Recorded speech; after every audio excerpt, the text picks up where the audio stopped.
Okay, we need to talk about this. One major theme of SMT Nocturne that I feel neglected is that of how different people react to oppression and how it can differently change a person, maybe for the better or maybe for worse. In game, this theme is explored through the different reason carriers, but I want to focus on mainly these two, Isamu and Chiaki. People say that these characters are shallow and their only purpose is to present their path to the player, or the character motivations don't make sense.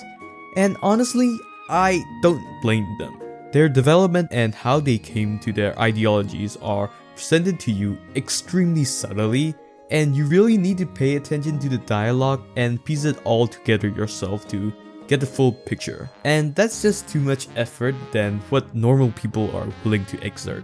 So if they don't get it and they are curious, they just go to YouTube and search up an explanation video made by maniacs who overanalyze everything.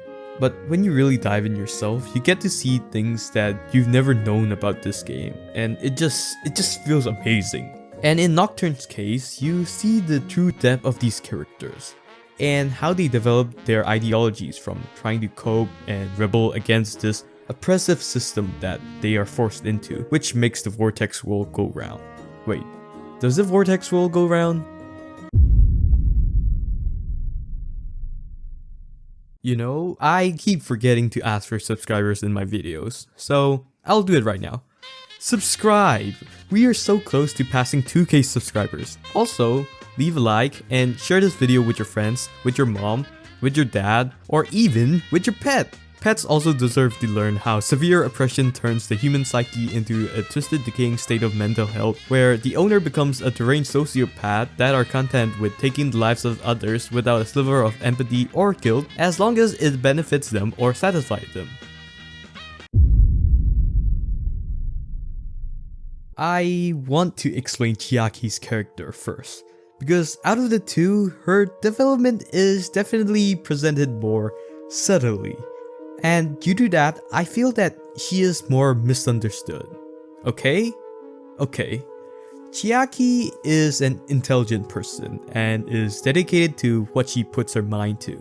And in the game, she comes off as an arrogant and snobbish girl who looks down on people that are lazy, like Isamu. But she does have a soft spot. You need to remember that despite her looking down on him, Chiaki still considers Isamu as a friend, and her dialogue clearly suggests that she does care for him. She also shows respect to the people that are hardworking, like her teacher Yuko and her friend Naoki, and she also cares for them too. Additionally, in the CD drama, she even encourages and helps the weak, and comes off as ironically non-confrontational. Like when she defended Ryugo, the protagonist of the CD drama, against people who were bullying him.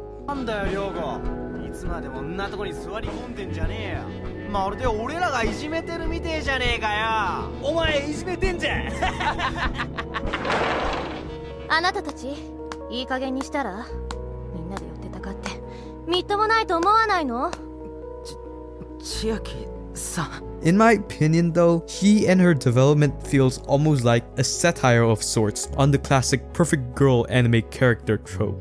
You know, the girl who is polite, intelligent, and dedicated to her studies and hates laziness. I'm gonna put up example pictures so you know what I'm talking about. And we get to see this character archetype ripped apart when the conception comes to pass.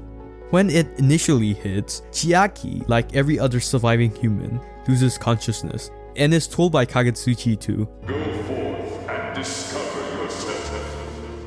What will be the legacy of your existence?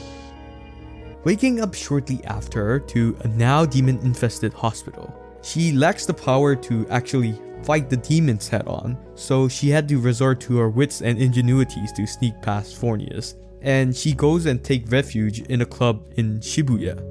After we also escape the hospital, we find her there, and that is where we learn a lot about what she is currently feeling. She explains that although she initially was frightened of this new world, as time went on, she became desensitized to the horror around her, as no matter what she did and how much she cried, it didn't change the reality of the situation. This fact left her feeling perplexed, and she is devastated by the thought that everything she's familiar with is gone, and that she may be the only human left alive. But upon seeing us again, she gains a glimpse of hope. Hope that Isamu and Miss Takao are still alive out there, and she sets out to find them. On her journey, she comes to understand that in a world filled with demons, she really can have a way with things, and that she is constantly being stepped on by people with real power.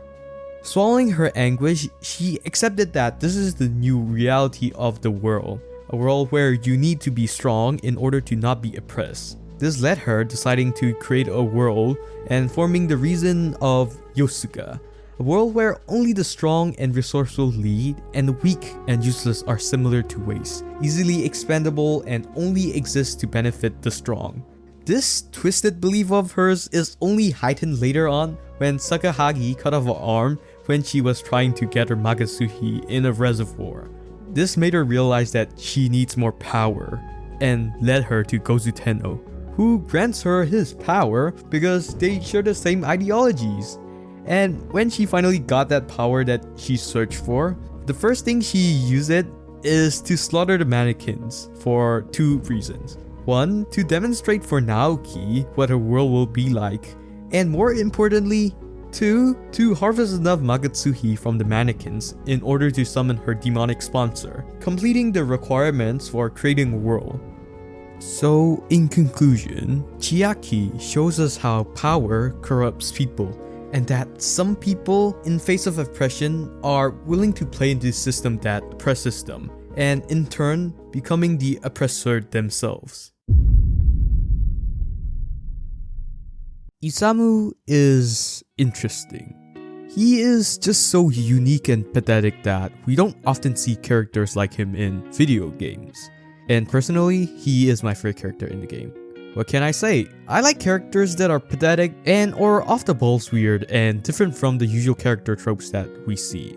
I think that Isamu's character arc embodies this concept of oppression the most clearly between the reason carriers. Simply because his development is not presented to us like the stuff that we read in Year 10 English. So it is easier for people who don't really analyze these games to somewhat sympathize with his turn into a fucking lunatic. But believe it or not, the Isamu shown to us in the game is just his upper layer, and I want to show you that he goes much, much deeper. At the start, Isamu is shown to be a lazy person. He doesn't like putting effort in things, so when he is told to do something, he just half-asses the job. But despite that, he also have the audacity to act smarmy and cocky?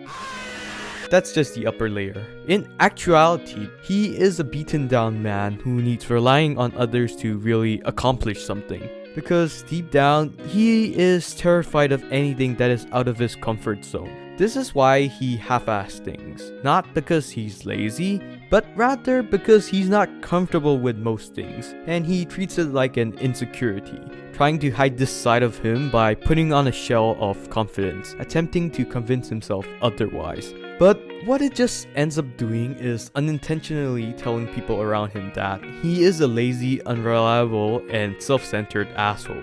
But despite all that, he seemed to have a healthy friendship with Naoki and Chiaki. Possibly because Naoki saw the real him that he was trying to hide and is just trying to help. This is why in the CD drama he shows that he shares a sentiment with Naoki of standing up against injustice. To Chiaki's dismay, both of them encourage Ryugo to fight back against bullying. He is also shown to be very perceptive, a trait seen in people who like to keep to themselves, noticing glances and stares that Ryugo likes to give to Chiaki. And Isamu, seeing himself in Ryugo, encouraged him to make a move on Chiaki before it's too late. This idea of standing up against injustice and actually taking action yourself are things that will stuck with him beyond the conception, and are factors that will come to play when developing his reason.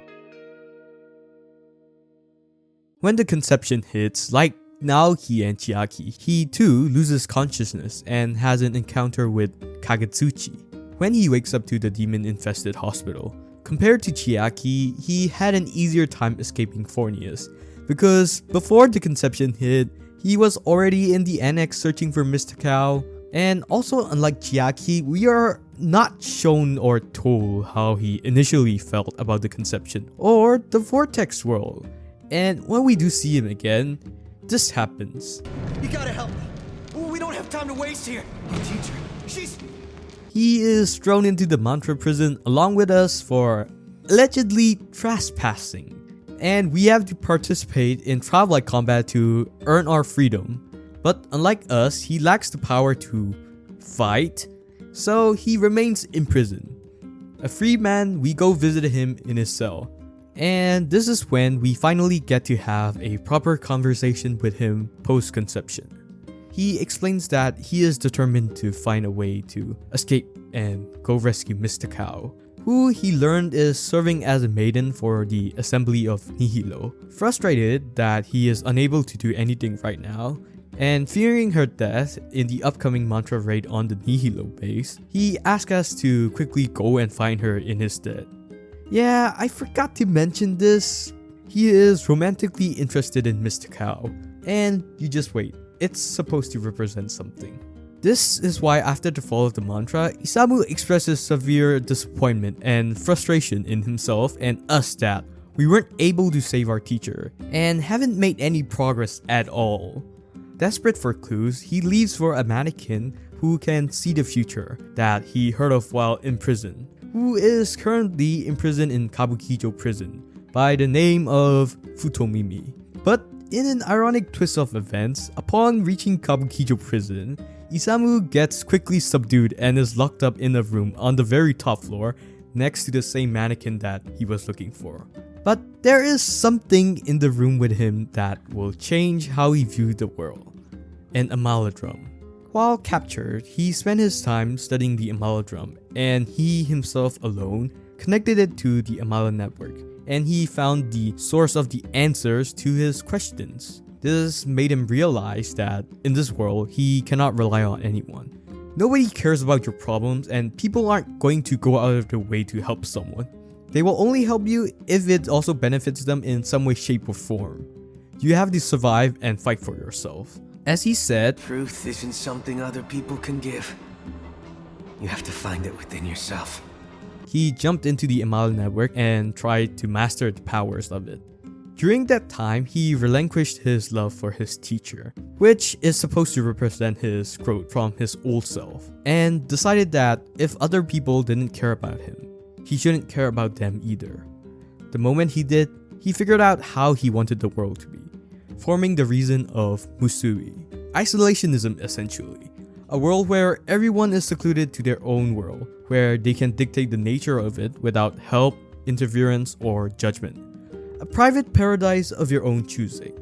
Completing his character arc from a reliant man to an independent one. Isamu shows us that some people, in face of oppression, will lose all trust in others and will try to escape the system. But before I move on to the next section, I have a few comments. I love everything about this development. The way he came to his reason, the symbolism, and the way that something as negative as oppression is portrayed to make him grow into an arguably better person. So, one thing that I want you to take away from this video is stop saying that Nocturne's characters are bad. They are great. You just need to pay attention. And well, if you're too lazy for that, there are people like us on the internet who makes video like this for you to watch.